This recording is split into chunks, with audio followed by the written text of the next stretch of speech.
beats we're dropping. I can't say that, right? You said I can't say drop. When it comes, can I say fat beats drop and not our podcast drop?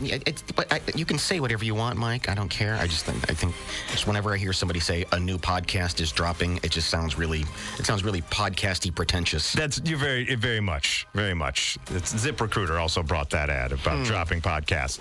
It is Mike Wimacher joined by Johnny Molson here on this Friday, February 23rd. How you been, my friend? I'm well. How about you? All right. Yeah, doing the thing. We both have done some traveling as of late, and when will people learn that you cannot make a bomb joke on an airplane, through TSA, whatever it may be? And what do we do with these dopes? And by the way, this predates TSA. Yes, right, exactly. You were never allowed to make bomb jokes. Correct. It was never a thing you should be doing. Yeah. But let me introduce you to one Mark Bjorn of Reno, Nevada, who boarded a JetBlue Airways flight from Fort Lauderdale Hollywood International Airport to San Francisco on his 27th birthday. While doing so, he joked, quote, that TSA had missed a bomb in my bag. Oh, my God. But one, how's that come up in conversation? Right. And two, what do you think is going to happen? And three, that's not a very funny joke. It's not. As on the list of jokes, not a very good joke. So what happened? A witness alerted a flight attendant about his comments, and he was asked about the remarks he made. Bjorn then reaffirmed to the airline employee that TSA agents had missed the bomb. And he doubled down. I guess he didn't get enough laughs for the terrible joke the first time. He's like, I don't think you heard me. No. They missed a bomb in my bag. Do it again. Yeah, do it again. Do a flip. Yeah, guess what then happened? I hope exactly what should have happened. He was escorted from the jetway and placed under arrest. Good. No bomb was ever found. He was charged with second-degree felony for making a false report of a bomb, arson, or weapon of mass destruction. Oh, God. But there's got to be more to it. What should be the punishment for these dopes? Right. Because, yeah, there's the... Don't joke about it. It's just not the place to do it because this will happen. But then, yeah, there needs to be a law against having jokey conversations when you're in line while other people are trying to do stuff. Correct. So, if you're joking around with the cashier at Walgreens, you should be arrested. It all depends on the level of your humor, right? Don't not do that, Mike. Do not do that. Don't encourage people? Yeah. Yeah, don't encourage. I think you're right. Just go. It depends, idiot. If you're Frank Caliendo, no. If you're George Carlin, it's okay. Right. But I think you're right. They're there to do their job. Yeah. Right? And that's it. It's a transactionary thing. Don't be Shecky Green there trying out new material. So I'm standing at the airport here in Springfield a while back, and I had just gotten through TSA, and this gaggle of ladies is behind me, and they're I don't know, they're going on a girls trip. Yeah, exactly. Yeah, we're going crazy. You can feel it, and they got their It's Wine O'Clock shirts on. Oh, but first coffee? Right. And so they put their carry-ons through the X-ray. One of them beeps and has to be set aside to go. You know what that is. And it was one of those things where it was just, they put everything possible in there in the bag, as you could just see it was bulging. And the woman turns to the TSA agent and says, quote, "Careful when you unzip that, it might explode." Oh no. Now, I understand what she's trying to convey. Yes. But we all knew what she meant. But not the greatest phrasing. And, he had his hands on the suitcase, and his hands just dropped to the side. And he's like, don't. Yeah. And she immediately, thankfully, she was like, oh, hey. She didn't double down like Mr. Bjorn? But, she said it so loud and proud. Careful when you open it, it might explode. You can't. And I was upset that they didn't do anything. They should have. I wanted them to drag her out into the parking lot. They should have. Kick her in the stomach. Exactly. Explode this. Yeah. Don't be doing that. You can't make that joke here, ma'am. Like smash her face into the hood of a car. They run her through the X-ray they frisk machine. her. Yeah, exactly. You know what? Dump her in there. Exactly. Just dump her in there and go, here.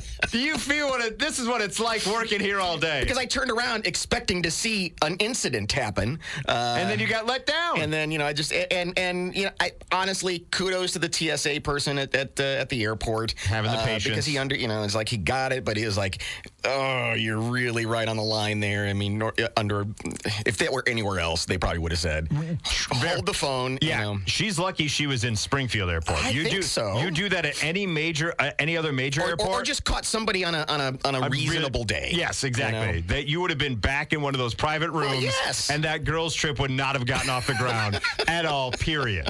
You'd have a whole different story to bring back to. Absolutely. I mentioned this earlier this week, and I just wanted to mention it to you quickly as far as traveling goes.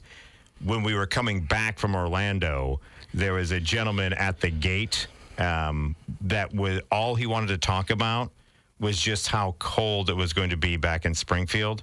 It's like, would you look at that? 19 degrees. Oh, my God. Oh, and there's going to be snow. I hope my car. And it just and anyone who would walk within a radius of 2 feet, he would be like, see how cold it's going to. It's like, yes, we all see the screen. There's no need for you to then add to it. We all understood that we're going to Florida in February, and we're coming back to Illinois in February. And nobody, and people can call in if you work retail or at a counter anywhere or something. It's like nobody wants to have that conversation. You did not invent that conversation. No. That was not the first time that person heard, well, I'm sure I'd like to take some of the sunshine with me. At least open with that. That's something. Yeah, I've learned from you over the years. I used to be more that guy, admittedly, and I've learned from you over the years that that's not necessary.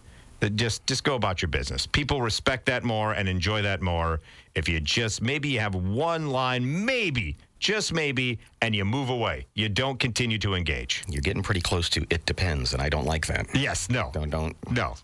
To each their own. Shut up. Not at the airport. There's no to each in your own at the airport, ladies and gentlemen. It is Mike and Molson here on WMAY. Take a break for news.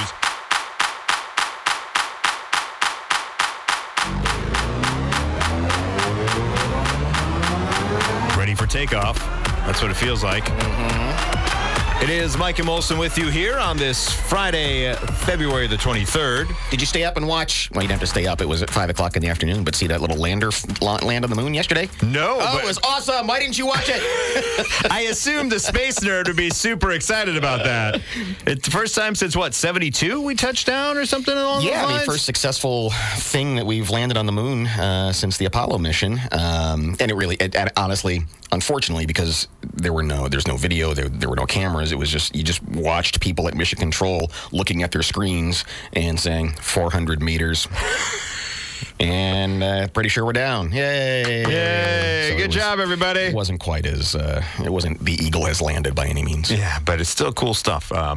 We have a list here, and 217-629-7970, the phone number to join in the conversation, of movies so bad, they're good. And you keep watching them over and over again. Sure. So want to hear from the listener of if you have those movies, because this list was kind of inspired by how bad Madam Web has been doing in the box office. Like, that has just been destroyed. I mean, people have just laid to waste, scorched earth on that movie. I mean, so that's what's brought about this conversation. I have not seen Madam Web. I think a couple of years ago it was Morbius in the same kind of Sony spot, was ripped on, but Madam Web took it to a whole new level. Want to know how bad Madam Web is? Chili Bowl Mullet Man ripped into it on his Facebook review. And he never rips into any movie, ever. Why don't you get him on with Eric Davis sometime? Oh, my God. We should have an entire cinema roundtable with Eric Davis and Chili Bowl Mullet Man. Sure, that'd be great. That'd be fantastic. 217-629-7970. Hi, you're on WMAY. It's not me. It's my husband who watches these repeatedly because I refuse. And they're both Adam Sandler movies. Waterboy and Billy Madison. They're so bad that he just sits there and watches them and laughs And I'm just like, oh my God, they're so bad. Yeah. So bad. Sandler movies have that kind of like that Three Stooges appeal where it's a guy thing. Not it is. And women just go, what the hell are you laughing at? And so I appreciate why you're frustrated with that. But yeah, it's one of those things because you say that to a lot of men. They're like, Water Boy, I quote that all the time. Yeah, something's wrong with his medulla oblongata. Come on now. So I'm sorry that you're married to just a regular American man. Yes. Appreciate the phone call. 217-629-7970. Those Sandler movies, I'm the same way. I fall into it. I think it was right in my wheelhouse of my age, and so I will go back. But those, while bad, like for some, it's not, you know what you're getting. It's a Sandler movie, right? Sure. Going into it, when you see the water boy and you see that character, you don't go, oh my goodness, this is going to be like one of the movies on this list is M. Night Shyamalan's The Happening, where it ended up being, spoiler alert from 2018, ended up being the plants that were trying to kill us because we're not being great. Like it's those type of things. What happened to M. Night Shyamalan? I mean, there was a time there. Oh my God! Where if he put something out, it was like this is a Scorsese film. You've got to go see an M. Night Shyamalan, and then it just wasn't. And then it was just like, oh, it's going to be a crazy, you look for the thing that it couldn't possibly be, and it'll be that. Yes. I think it was it The Village was the one that was a turning point? Possibly. Like he had Sixth Sense, and then he had Unbreakable, which was really like that superhero movie with Bruce Willis and Samuel Jackson was really good. Was good. I liked. Yeah, Signs was okay. And then The Village came out, where the whole time you're like, Are they really in modern times? And then the big ending was someone crossed a street and like, oh my God, an automobile. Yeah, it almost became like a bad soap opera. Yes, that's exactly what happened. Oh, your twin came back from the dead and killed your husband, but he's not your husband. He's really your mother from another. Oh my God, it's Stefano again. I thought he died an 18th time. 217-629-7970. Movies so bad, you continue to watch them, and they end up being great. Obviously, number one on this list is a movie called The Room from 2003. Everyone says that's the worst movie of all time. Perhaps the most famous, so bad it's good movie ever made. The Room has become an object of cult fascination in the 2 decades since its first hit theaters. Tommy Wiseau's singular vision is so disjointed and poorly acted that the best way to watch it is ignore whatever is supposed to be happening altogether, is what they say. Do you have one at all that's so bad it's good that you keep going back to? I know there's a bunch from my childhood. Yeah. There's something about that. I mean, we are of the age, too, where on Saturday afternoons, there would be just these horrible B movies of monsters and blobs and spiders and whatever else was going on. And so those, I think, fit into that category. I'm trying to think of movies. I know there were movies. Oh, I tell you one. I can tell you one right now. The Car. The Car. 1979 with James Brolin. Okay. And this was right in that era of, Carrie and just all these things. Possessed things. Something. Christine was Christine also a car that was very upset at people. And so it was just a sleepy little, I think, Arizona town, and James Brolin's a sheriff, of course.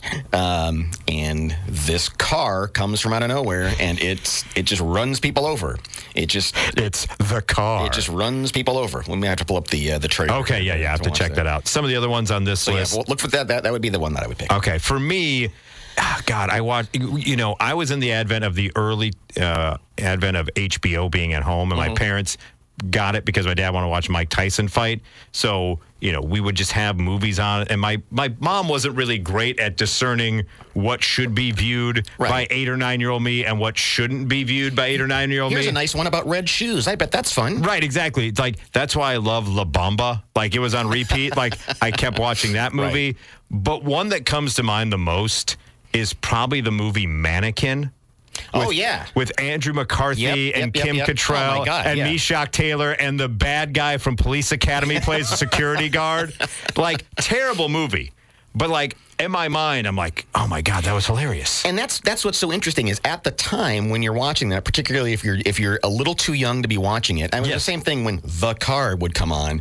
I would sit there and go, oh my God. But you go back and watch it now, I was like, it could not possibly be a dumber movie. Correct. But at the time, I'm like, that mannequin, the mannequin came to life, and that mannequin's rather attractive. That could happen to me. That could happen to me. I'm terrible with ladies, and I know I'm going to be going forward. But if that mannequin came to life and I was the only man she ever saw, maybe I have a chance like Andrew McCarthy.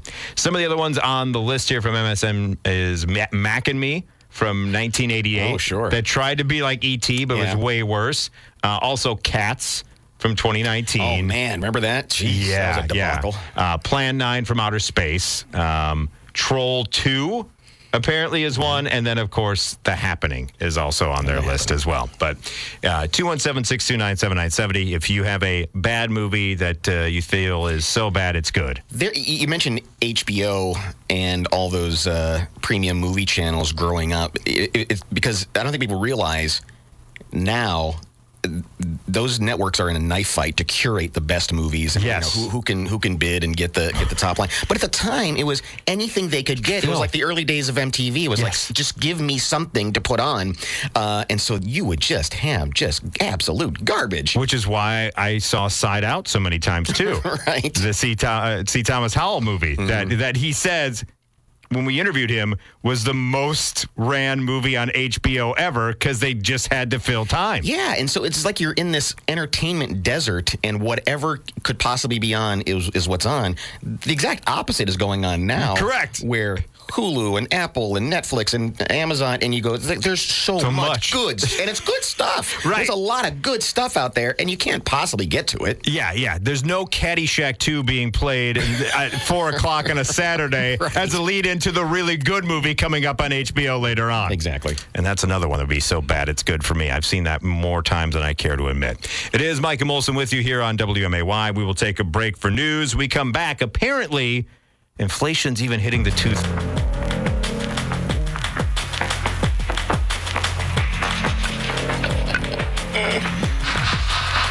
That's a space expert for you right there, Johnny. CNN's got their space reporter on there, and man, she's pretty. You'd like to fly to the moon with her. And she has brains and is a very educated woman of science, the modern times. And knows more about space, actually, than even space nerd Johnny Molson, I'm sure. Boy, would I like to get a look at him. Boy, does that make my rocket launch. It is Mike Wimmacher with you here. Take your shirt off. Oh no. and that is Johnny Molson.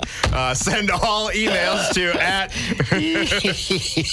just having some fun here on this Friday, February 23rd. 217-629-7970 is the phone number to join in the conversation.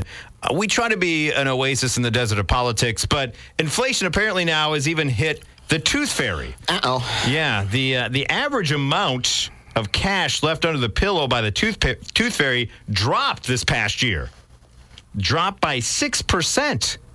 The average, what was the average, when I was growing, it seems like kids nowadays are spoiled anyway, because the average price still in 2023 per tooth from the Tooth Fairy was $5.84. What? Yes, the average price last year was $5.84, which is 6% lower than the $6.23 from 2022. It's the first time of decline since 2018, according to a survey conducted by insurer Delta Dental.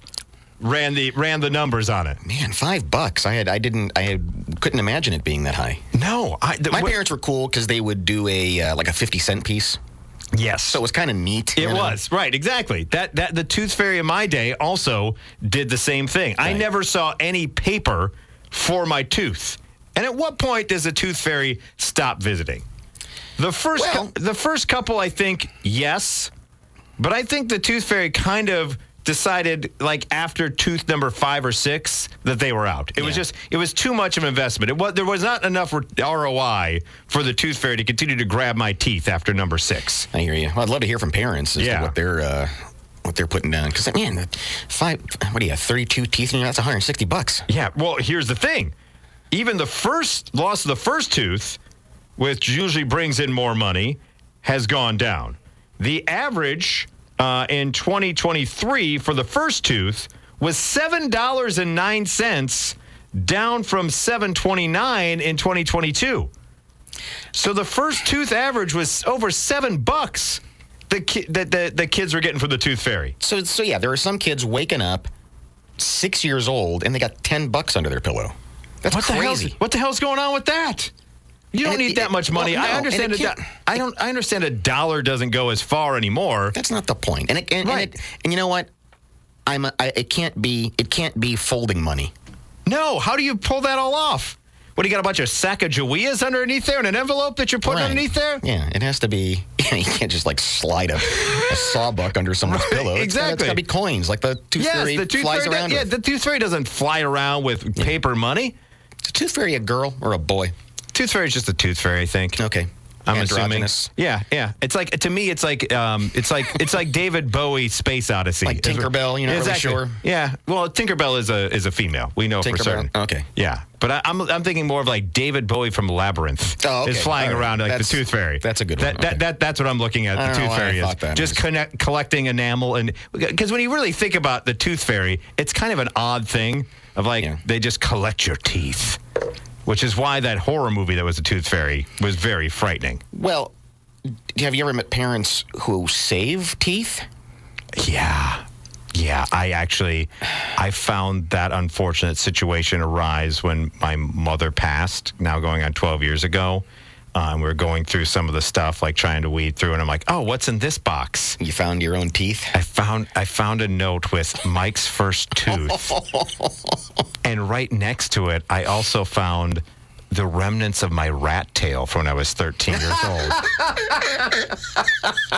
And I was like, what was going on? I'm like, what is going on? Was she doing some type of rituals to try to bring back a younger version of me, keeping hair and a tooth? Yeah. I mean, I get it. It's, everything with your baby you want to save and you want to put it in a scrapbook and everything. But a couple of years down the road, you go, what am I going to do with this tooth? They kept it. Yeah, it was kept right there. What'd you do with it? I threw it away. Okay.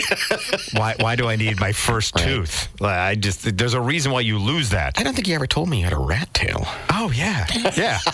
And here's the problem with. That's amazing. Here's the problem with the rat, because first of all, did you braid it? No. Well, first of all, it wasn't very lengthy because my father was adamantly against it. So I fought that fight because it was one of those things of some of the kids I played Little League with had it.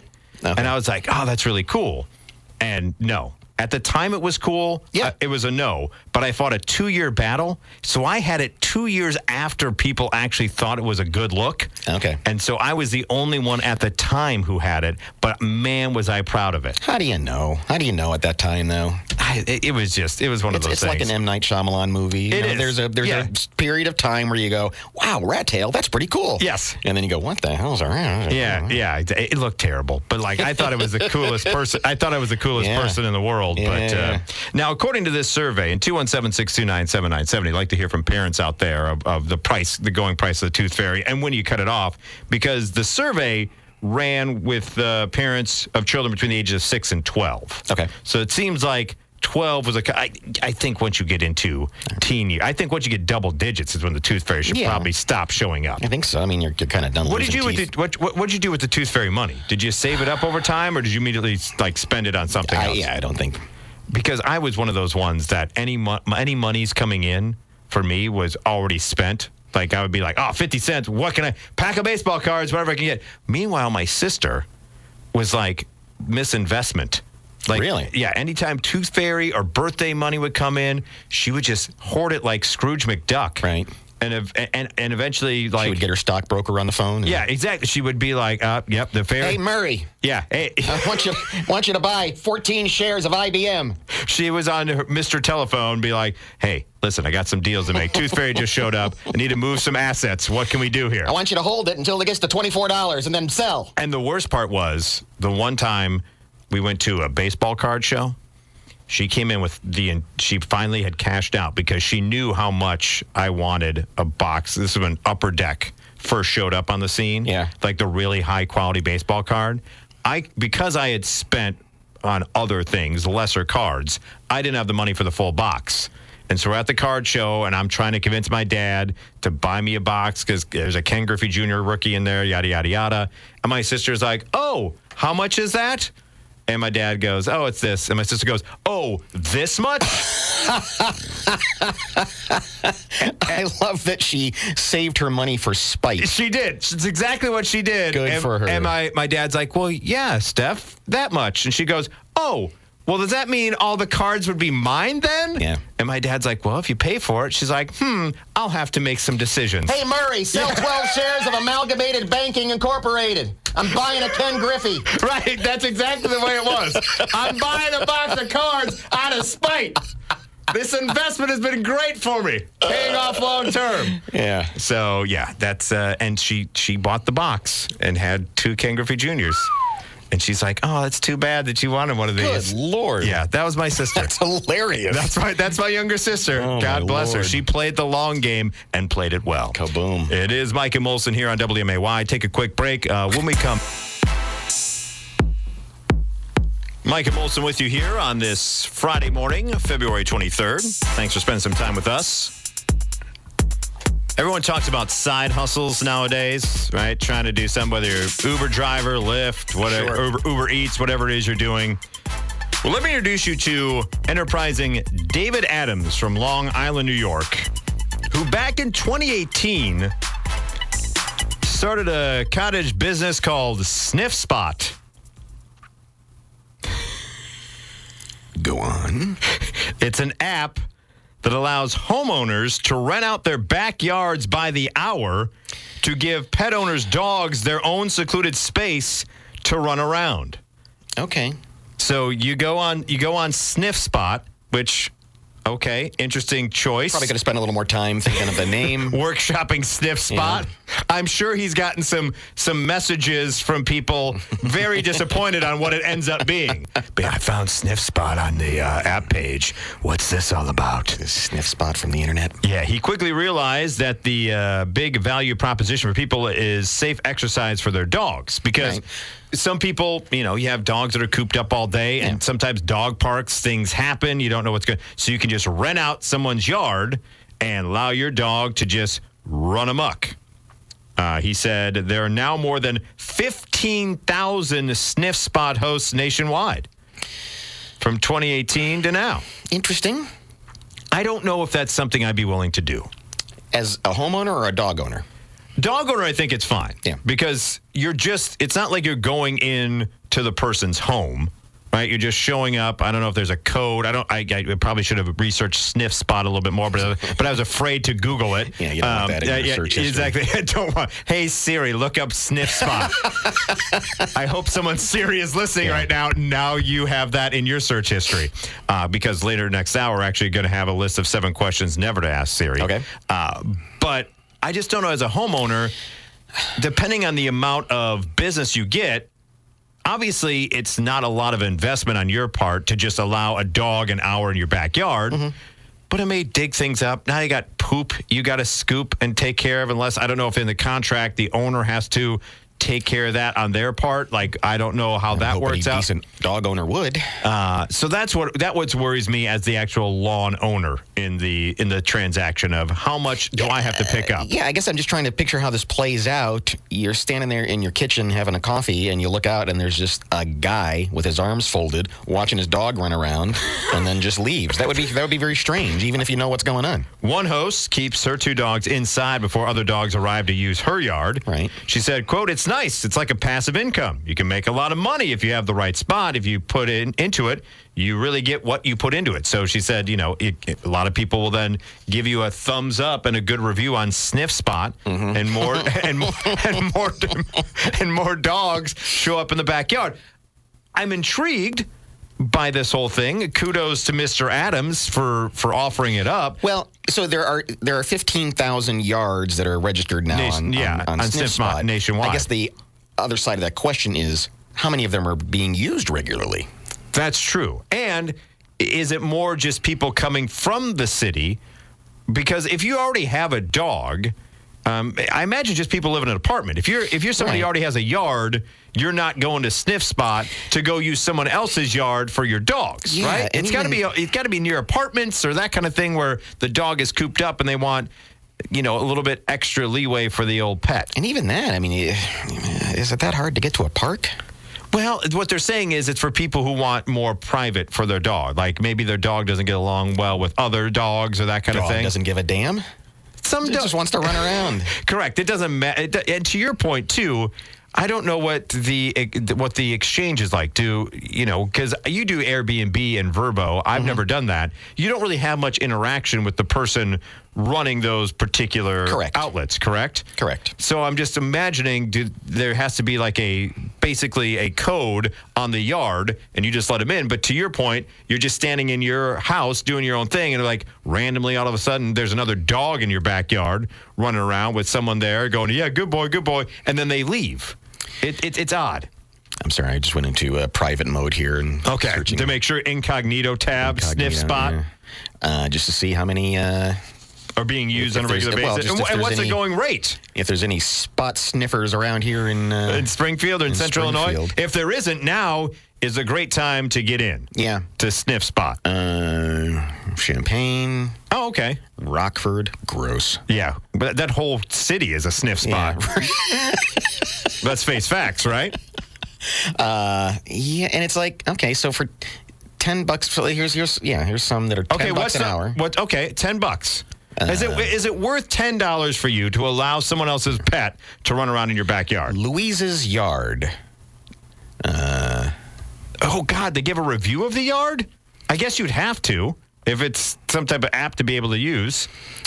If you want to hang out on the screened-in porch, if you want to hang out on the screened-in porch while your dogs play, it's a lovely porch, but it may be a little dusty, and in the winter it can be chilly, but it's an extra $7. Oh, so access to the porch is an extra $7. $10 per hour, minimum of 30 minutes. So $5. Is that even worth allowing someone to come into your backyard for $5? Here are the features. There are chairs and a trash can. For dogs, there's a water hose. And the grass is fertilizer free. For people, off-street parking, a hammock, and an electric outlet. Okay, so you can charge your phone while you use the yard. And short grass. I guess what I was looking for, I was hoping that you would have to write some kind of fancy bio on exactly. Like it's a dating. And by the way, the something. Water hose for the dog, still also for the human. The dog's not just going over there and turning on the hose, correct? Yeah. Unless you have to have the dog trained to be able to do so. So, and if you're looking for a yard to let your dog poop in, you can go to this particular one if you're so inclined. Sherilyn has a private dog park in Bloomington. Oh, okay. Dog park, it's her backyard. Shut up, Sherilyn. I love how everyone, even in Sniff Spot, for an extra $5 probably an hour, she calls it a dog park instead. She has chairs, the indoor restroom available. Oh, okay. Hand sanitizer. Look at her go. For dogs, she puts out dog treats. Very nice. Would you be willing to let someone come in and use your private restroom in your domicile? Nope. Just because their dog is running around in your backyard? She offers snacks for people. Okay. $10 per hour for dog, 50% off for all dogs after the first dog, 25% off the hourly price. Wait. Pardon me? 50% off all dogs after the first dog. So $10 an hour for the first dog, $5 for the next dog. What is Sherilyn doing on her downtime? Is she the ShamWow guy? But wait, there's more. That's interesting. I just don't know if anyone's using it. I don't either. Sniff Spot, ladies and gentlemen. Congratulations, David Adams. I wonder how much cut he gets off of it. Or just is it pure profit for those Sniff Spot users? The Sniff Spotter? Are you a Sniff Spotter? Are you a Sniff Spotter? Are you a Sniffer Spotter? Are you a Spotter Sniffer? Yes. Yeah. Anyway, over on OnlyFans. Yeah, exactly. There's also one called that. So we have ABC News coming at the top of the hour. Up next in the final hour of the program, we'll have the final hour of the program, things not to ask Siri. Also, we'll ask your favorite cartoon, and our favorite cartoon is moving, and I don't know. Enough is enough. I have had it with these monkey fighting snakes on this Monday to Friday play. made it to the Friday plane, ladies and gentlemen. It is Mike and Molson with you on this Friday, February 23rd. And during the news break, we were actually able to find, if you recall last hour, we were talking about movies so bad that they're good, that you enjoy. And you mentioned The Car. The Car. 1977. Yes. With James Brolin and a very young Kim Richards. Oh, really? This movie. Okay. So here is the trailer for The Car, because once we watched it during the news break, we're like, oh, we got to do a breakdown of this one. And The Car, this came out at a time when there were movies like The Omen, and Stephen King was the Carrie, and those. Oh, those yeah. Christine, all that kind of stuff. Things were being possessed. Cujo, things. Poltergeist, right. all that. They're here. And so inevitably, when one thing is successful, there's this battery of extra movies that come out of saying, oh, I see, the public wants things possessed by things, so let's make a things possessed by things movie. You mentioned it too. It's like Star Wars. When Star Wars came out, because I want to say Disney did their own version called like The Black Hole. Black Hole came out. Yeah, exactly. But it was not Star Wars, but it was Star Wars. Yeah. So, ladies and gentlemen, here is the official trailer breakdown of The Car.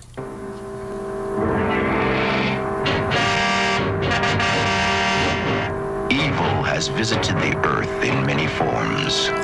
Now it returns as the Car.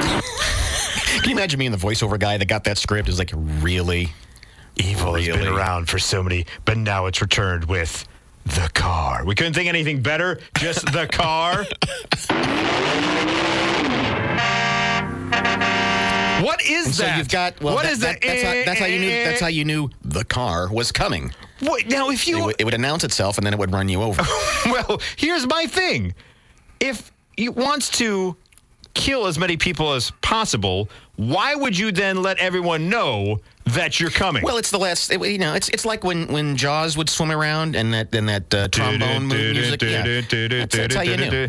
But Jaws didn't make that music. Oh. Jaws didn't have the boom box on top of his fin going, coming to kill you. Is that like Jason ran in and go, hey, by the way, I'm in the closet, going to kill you now. See, what is the car doing? I always thought Jaws was making that noise. Yeah, no. That is not a shark's normal. That's not how they communicate. They don't usually communicate. So the car is this big black sedan with blacked out windows. Whatever your grandfather drove is what the car is. And it was under its own power. Yes, there was no driver. Well, I don't want to give too much away.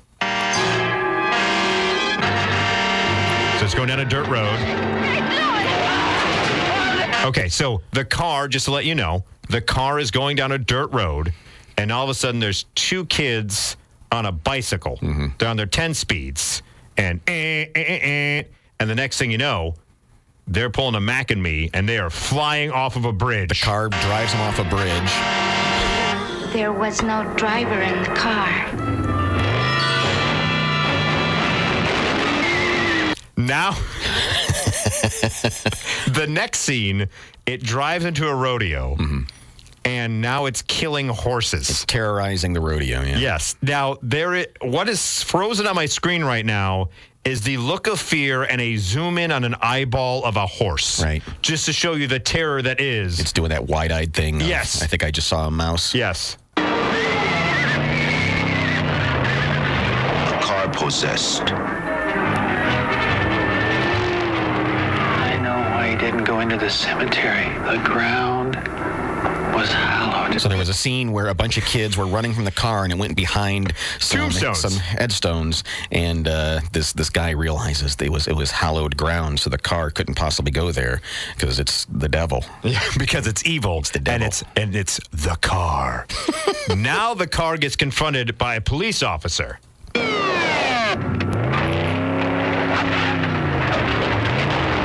And he pushes him over the cliff. By the way, what I love is it happens several times in the movie, and I was just watching Rockford Files last night, and it happens in there. In the 1970s, if a car would run into a light pole, it would explode in flames. Every time. Every time. I'm glad you mentioned that, because in this trailer, the car gently taps the police officer's car, and the next thing you know, before it even rolls down the hill, it's burning and on fire. Anytime in the 70s, if you slightly lost control of your car, it was going to burst into flames. Once Once again, we're watching the trailer for The Car. The 1977 classic, Johnny Molson's So Bad It's Good movie. I'm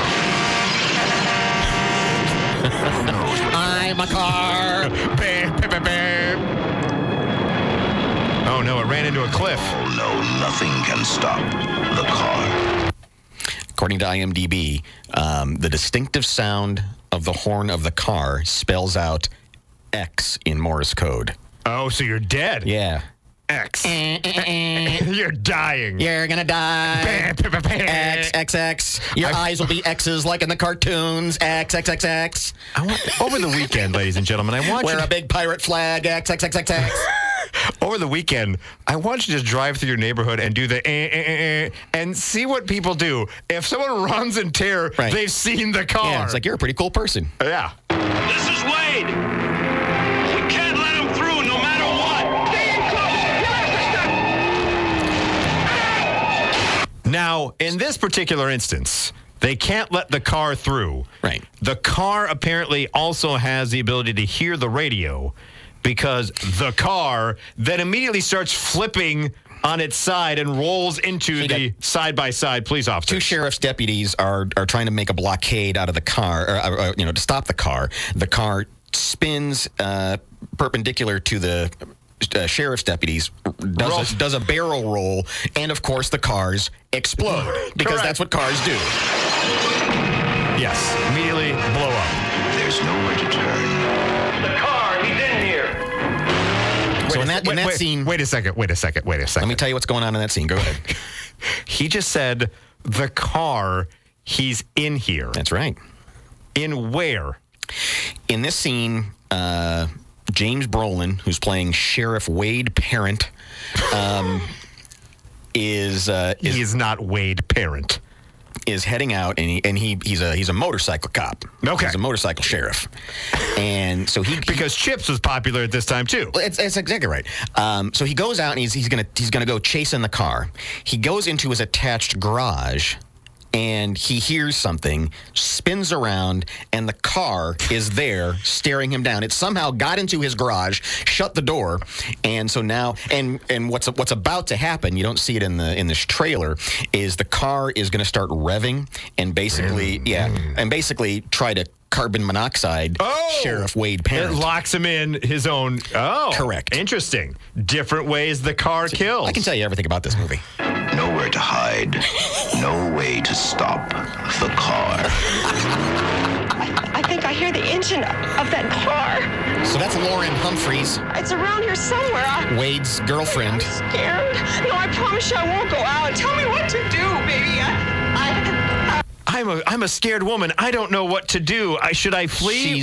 She's standing on the phone with talking to her boyfriend Wade, and over her shoulder through the kitchen window, you can see the headlights approaching, and the car is about to somehow lift itself 8 feet off the ground and come jumping through her house.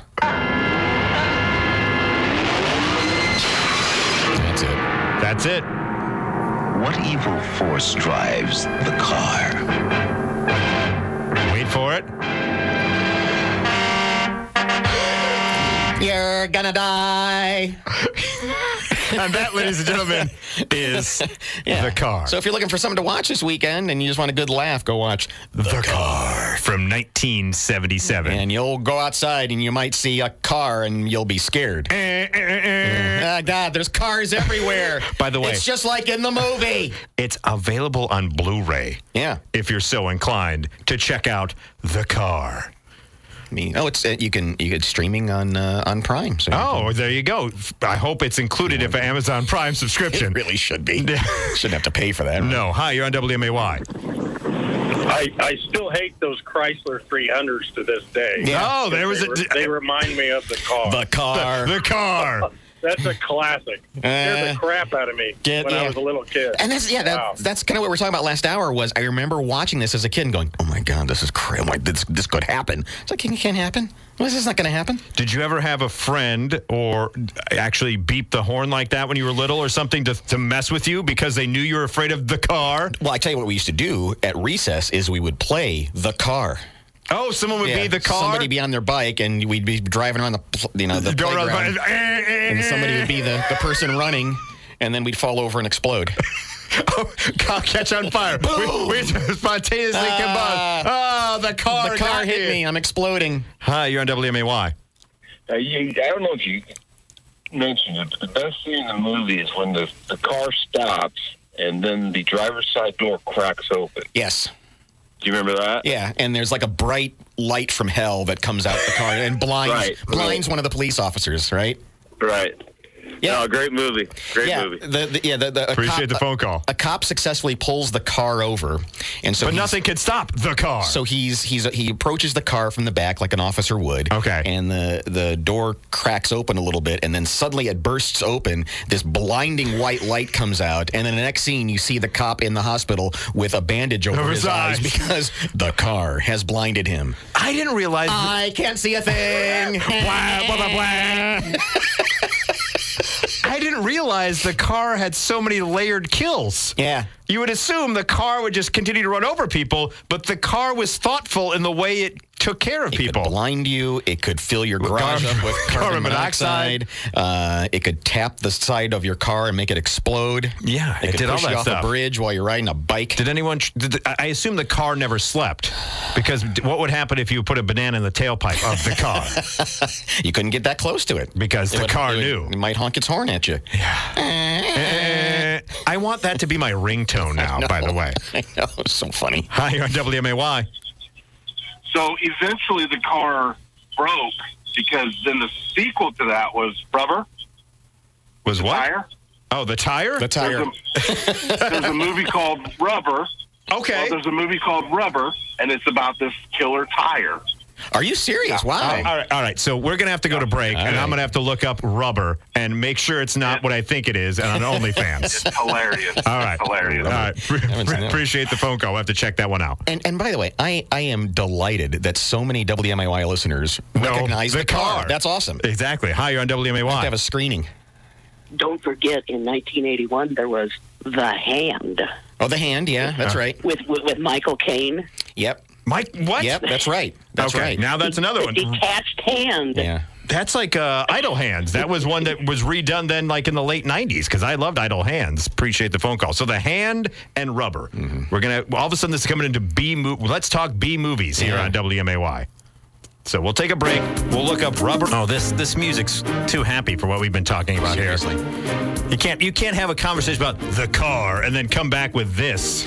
So we're talking about movies in the 70s. You know, The Exorcist comes out, and then The Omen comes out, and some people in Hollywood go, "Oh, I see. We want movies about things that are possessed." Like, let's go to the Amityville Horror and Christine and Cujo and the car. And now we also found, thanks to a previous caller, we looked up the Rubber movie, and that there seems to be a discrepancy between the release date. There is a movie about a killer tire, but it's a horror comedy from 2010. We couldn't find that one, but still looks pretty good though. Yeah, but we did find The Hand.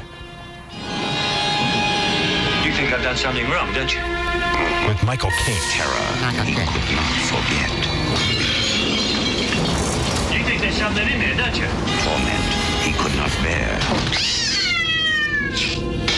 You want to see? Truth he would not face. Truth he would not face. So throughout this, two different shots of a sheriff just kind of being like, when he's like, you think there's something in there? He threw a cat flies through a window. Okay. There's a little girl standing there, kind of like poltergeist-ish, because this came out in 1981. Okay. Hey! Take a look! Oh my God. Ryan Pictures presents Michael Caine in The Hand. I think it's the same voiceover guy. I think it's the same as the car. You did such a good job on The Car. Could we hire you for The Hand? Let me ask you this. The Shoe. Right. In the year of our Lord 2024. The Toaster. If you came out with a movie that was just The Hand. Would people go see The Hand at this time? Or The Car? I kind of wish somebody would have shown this to the Queen before she knighted Michael Caine. Right. She would have said, "We can't do this."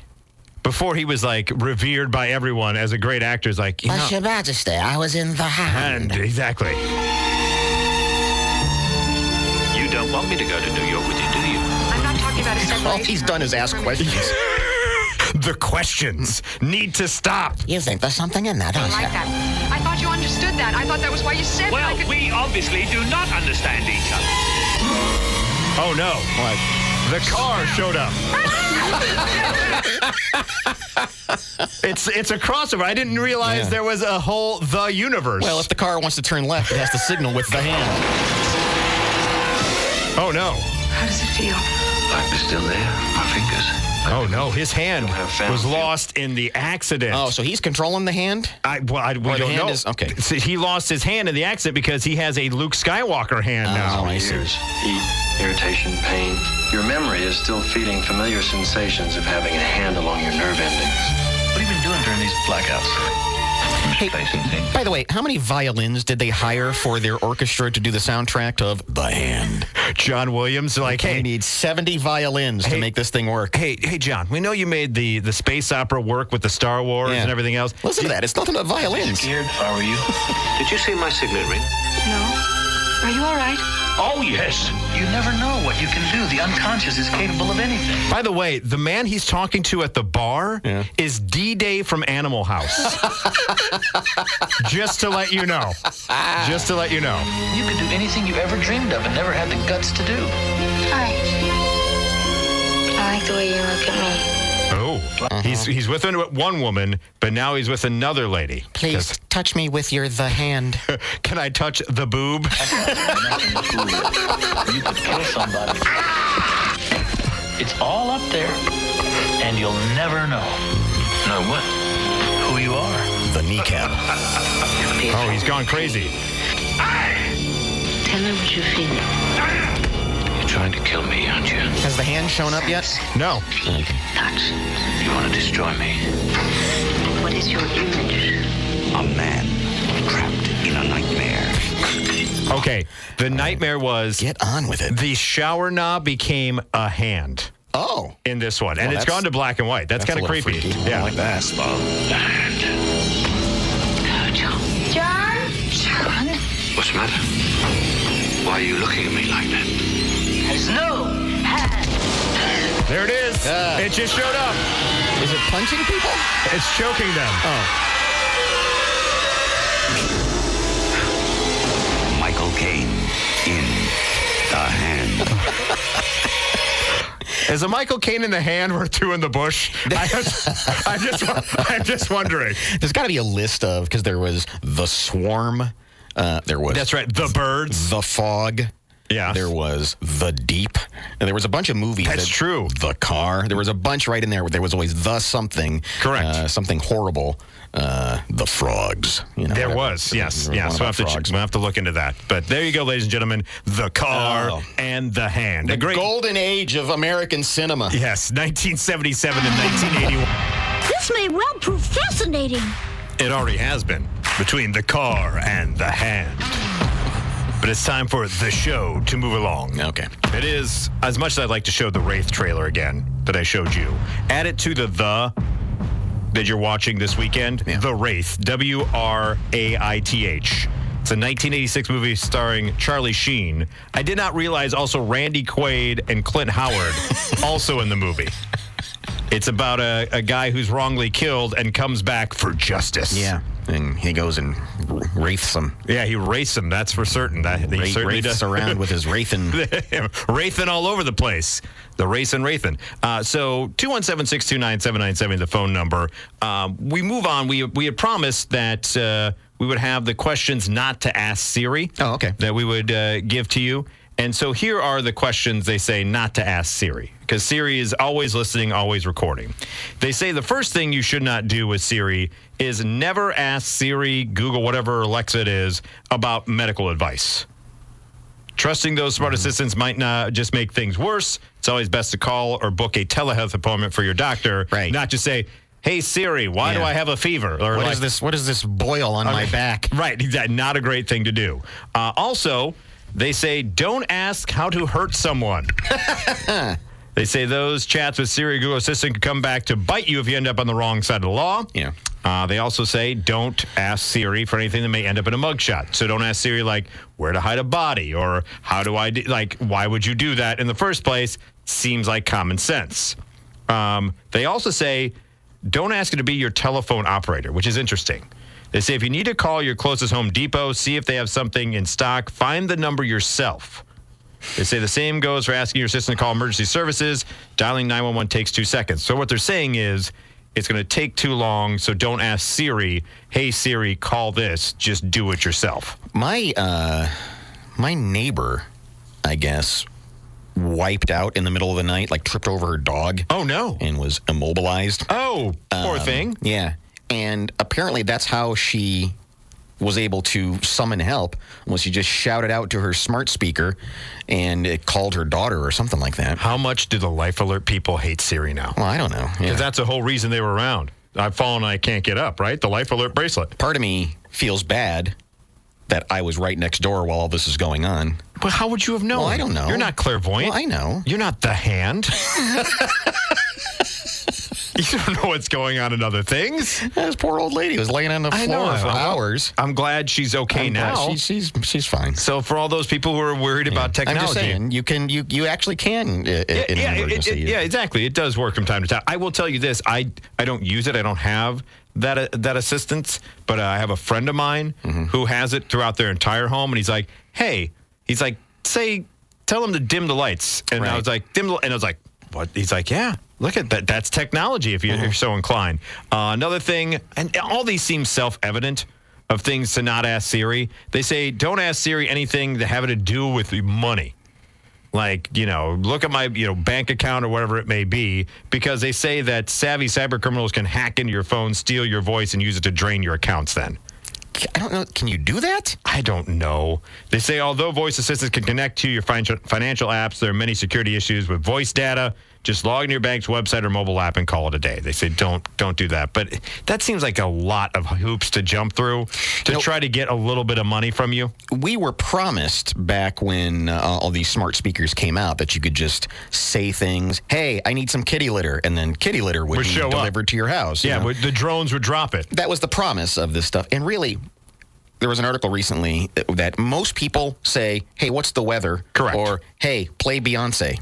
They've gone so far now to be so ubiquitous that now Disney has them in the rooms, and you say, hey, Disney, and it can be like, and the things that they say for you to do is like the weather, play some music, or tell me a joke. Yeah. And those are the examples that they use to help it easier, not, hey, I need food from, the quick service, show up at my door. I don't know anybody's doing this. No.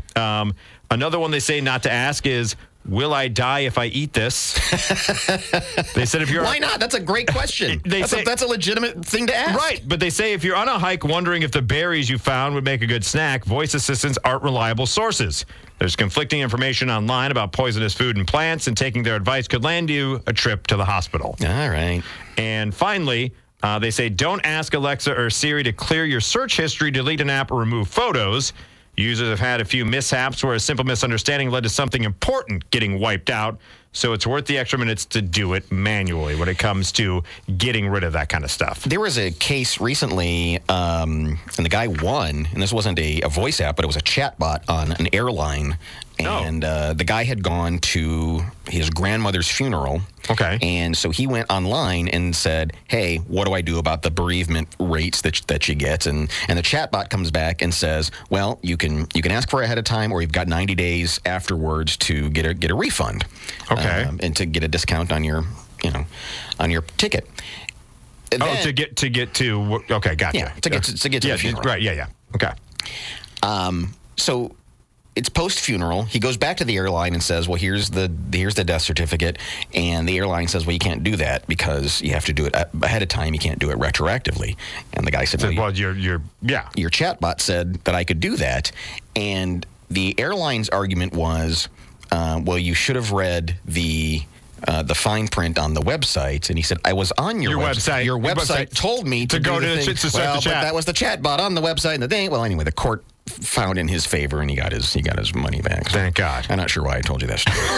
It was something about because sometimes you can have different type of information. I guess that's what it boils down to. I honestly, I can't tell you why I told you that story. There was a reason, and I don't know what it was. You can't do that. No refund for you. And then Johnny talked into the microphone, and he didn't make any sense.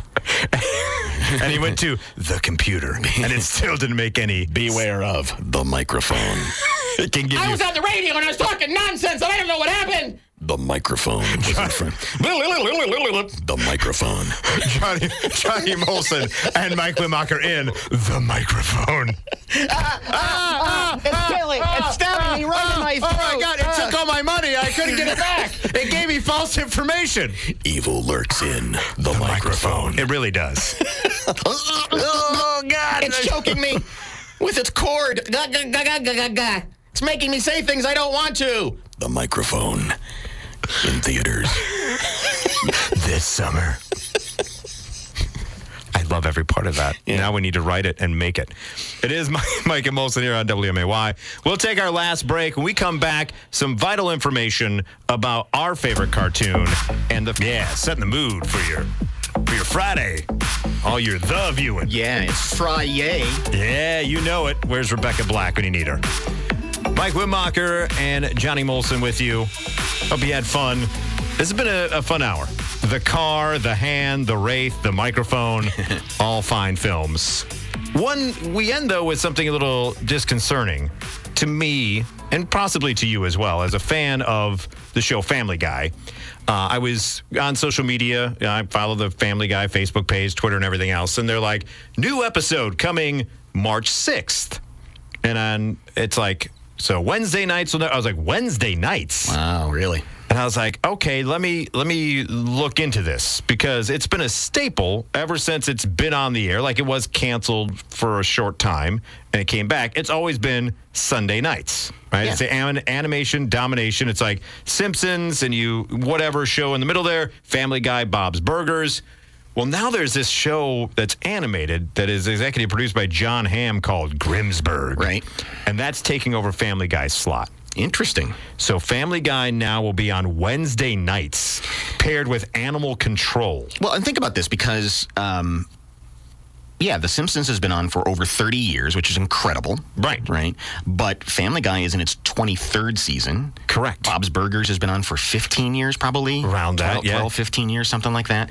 And so, this is a long time of being in those time slots. And when you get moved from that time, especially one... That's not a good sign. Especially one you've been in for that long. Mm-hmm. Right, because you're expecting then the viewers to, because people have it set up with their DVR probably to record, and the DVR will do that, whatever new episodes.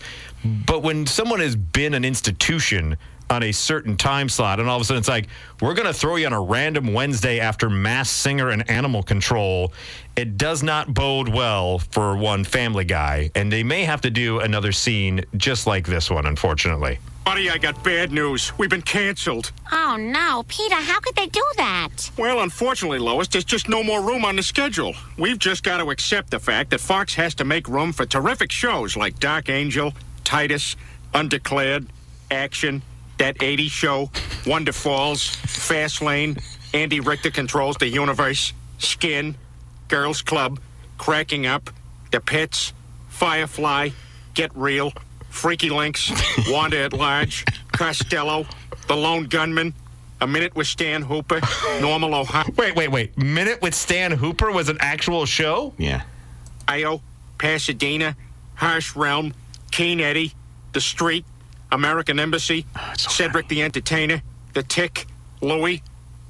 Oh, poor Louie. None of these shows lasted. And Greg the Bunny. Is there no hope? Well, I suppose if all those shows go down the tubes, we might have a shot. And it just so happened that they did. Yeah. That was the first time they got canceled. I understand, right, that some people have tired of their shtick, and we live in a different society now than when Family Guy first came on the scene. But it will be sad for me to see it go away. Yeah. There's just something about the fact that Family Guy always poked fun at everyone, And as a fan of that and absurdist comedy, and just the way it would make references like we did today of the car, right? And you'd be like, oh my God, I forgot about that, and it sparks a memory, and you're like, and they make it funny. I don't know. Yeah, no, there's no question. I mean, you've got 23 some years in the bag of a successful show, just like The Simpsons. And whether you think it's good or not, there is something sort of just traditional about, it's Sunday night, the cartoons are on. Yes. It's going to be silly. Let's sit down and do that. And I don't know that they can, So the question, I guess, is what are they trying to resurrect? Are they trying to... Are they putting Family Guy on Wednesday to help things like The Masked Singer? Which was at a high point of popularity, but has since, over the subsequent seasons, started to go downhill. Or are they hoping The Masked Singer will help Family Guy? Correct. And I don't know the answer to that. Or are they hoping that new shows being put on Sunday with a new audience may reinvigorate The Simpsons? Of people who are like, I'm going to check out Grimsburg with John Hamm, and just The Simpsons are still on. I need to watch them. Mm-hmm. That's the question. Do they think that Family Guy is so well entrenched in such a traditional show that it'll be able to still have its viewership no matter what day it's on, because as a dedicated fan base, and then they can launch this and let The Simpsons or whatever catapult Grimsburg, or vice versa? I don't know. Well, and then I think about all of the TV shows now that will say, hey, it's on Tuesday night, or watch it the following day on Hulu, or it's on Wednesday, watch it the next day on Paramount. That's everywhere now. And so where networks are saying, well, it doesn't matter when the show is on, just that it's on, and people will catch it in this. Because I don't know, again, what's the ratio of people watching on the stream versus watching in real time? I don't know. You bring up a really good point there. Of course I did. With the microphone. Yes, I'm the one talking into the microphone. You were a little bit off on a tangent last time, but you made a cogent point this time. In the microphone. Yay. Yay, me. You're right, though. I've noticed that more, and I'd be interested to see if people still even set their DVR.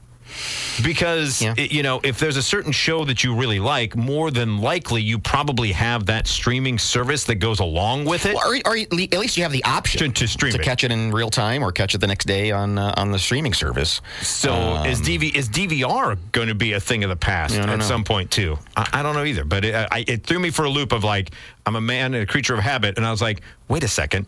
Sunday nights? Now I'm going to have to watch it Wednesday nights or Thursday instead? Well, and how many times just in TV history of when they move a show off of a prime evening, it used to be Thursday night was the night to watch stuff, and they move things off of there, and you go, that's not good. Yeah. Or has Seth MacFarlane gotten bored of doing this? I mean, he's got so many other projects going on. Well, he did. Someone asked him about that in a recent interview, and he said, I'm going to keep doing Family Guy until they cancel us and tell us I can't, because it was his first love, and he's like, it's such a medium that I can do so many things with it. I enjoy doing that. So I'm going to keep going until they tell me no more. He had a short run there with American Dad and obviously The Orville. And he brought back American Dad that's got actual new episodes on TBS. Okay. He did The Cleveland Show, The Orville, which he's relaunching again. He's made a couple of films. He's got the Ted prequel on Peacock. If you've not watched the Ted prequel on Peacock, if you like Family Guy and you like the Ted movies, check it out. The Ted on the Peacock. He better make a horror movie out of Ted. Oh, God. Ted. They're already doing that. They have a teddy bear horror movie coming up. Oh, yeah. Called Imaginary. Yeah, it's a whole thing. Well, we accomplished a lot. We covered a lot of ground today. We really did. Everybody's weekend assignment. Watch the car. Watch the hand. And listen to the podcast. Mike and Molson, Too Good for Radio. New episode coming out later on today. Johnny, always a pleasure, my friend. Likewise. And hope everyone enjoyed it. Have a great rest of your Friday. Have a great weekend. And I'm assuming I will be back as the interim host on Monday. Unless